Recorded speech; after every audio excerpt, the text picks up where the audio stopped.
Sparta!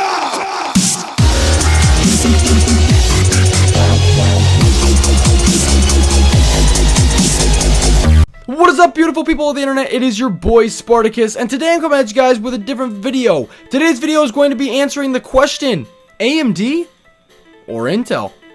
Let's get into it. So yes, I know I'm primarily a gaming channel here on YouTube, and basically that means I'm just a gamer that makes gaming videos, so I shouldn't have to say anything but gaming, right? Well, I also do build my own PCs. I am a valid PC builder. I game on PC. I do all of my editing and everything on a PC that I built myself. So I definitely feel like in this kind of realm, I do have some kind of say.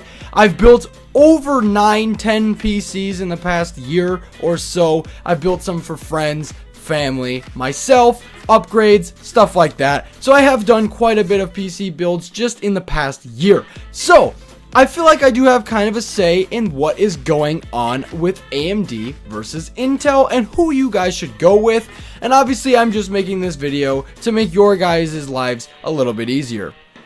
So who should you go with? That's the big question. That's what we're trying to answer in this video. And I'm honestly going to put it in different consensus. Now, most YouTubers would honestly be like, oh, I'm not going to tell you who wins. I'm going to tell you what I think wins and all this other bullcrap. And they're just going to tell you that it's all down to personal preference. And yes, in some degree, that is very, very true. But at the same time, I'm going to give you guys real life scenarios, results, and just tell you guys straight up how it is.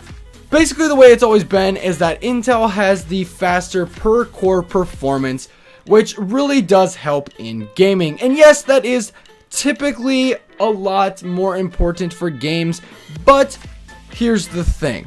Intel always gives you a 4-core processor with 8 threads. So basically, it's a glorified i5 processor that's a little bit faster. With AMD, they're giving you 8 full-fledged cores, depending on which Ryzen you go with, and 16 logical cores, which therefore means it's like a 16-threaded behemoth. Now, personally, I own the Ryzen 7 1700 clocked at 4.1 gigahertz, and I've also owned many Intel processors as well. I've owned the Intel Pentium G3258, I've owned the i5 2500K, I've owned the i3 2100, I've also owned recently the i5 4690K, and honestly, I've also owned a i7 980 Extreme Edition. And all of those processors were great, but the big problem with them is when I was multitasking, say rendering a video and playing a video game, it would stutter tremendously, and I had absolutely I couldn't multitask as well as I thought I would. Then I actually decided to move over to AMD. So I went from the i7 980X to the i5 4690K for a little while. And after that i5, I decided that I wanted to try and switch teams and go to AMD, which therefore I went with the FX 6300 CPU. Now, this was a 6-core CPU from AMD that was basically a mid-range CPU. It was technically a 3-core CPU with hyper-threading, but actually that's just the way that Windows saw it. It was actually a 6-core processor, but that's just a whole thing for a whole nother video. After that processor, which was probably my favorite processor of all time, I did go to the 8320, which therefore gave me 2 more cores of raw processing power. Except for it did struggle a little bit in gaming. So in gaming, the 8350 did totally fine until I started rendering videos. Because when I rendered the video, all it wanted to do was render the video, and it really couldn't keep up in games. Now, it did do better than the i7 and it did do better than the i5, but not by much. And even when it was due to FPS, I was getting worse FPS, it was just smoother. With the i7, it gave me better FPS, but just not as smooth. So, Austin, stop talking about all this stuff. Stop talking about, FX and everything. Now we're at Ryzen. What about Ryzen?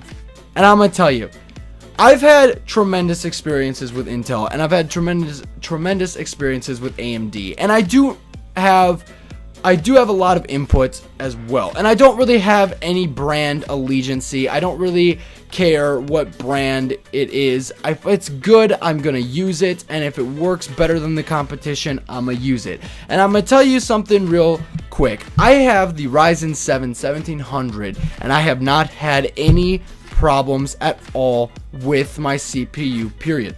When I'm live streaming and playing a video game and rendering a video, it's like 60 to 70% used, depending on how much CPU I allow everything to take.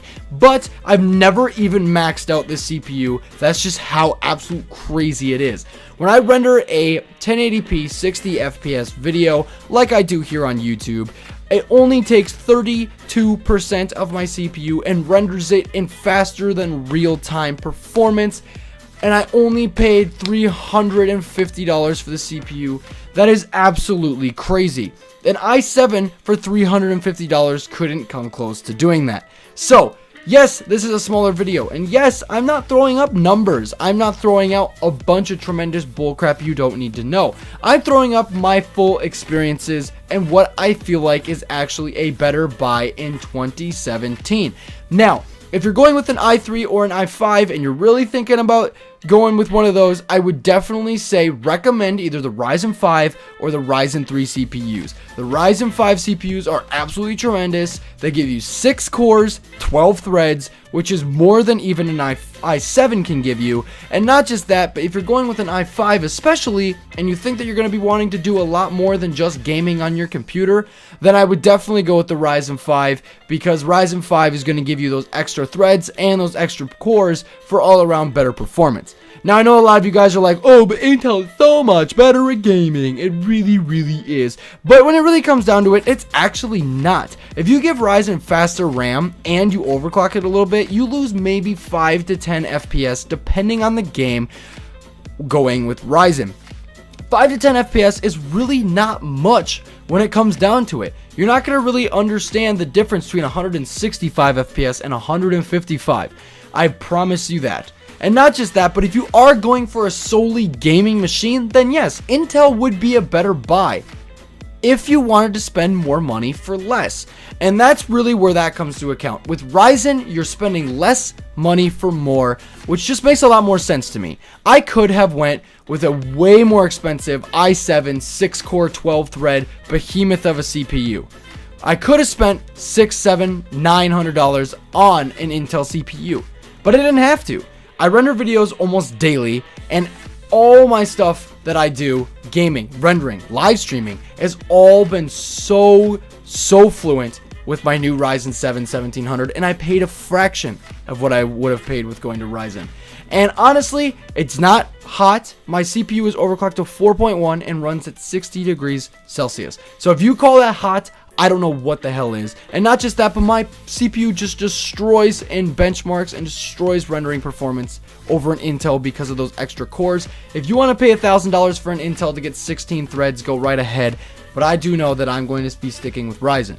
Now, if you are on a budget, I would definitely still recommend the AMD FX series, but I will get into that in another video because I really do want to talk about that as well.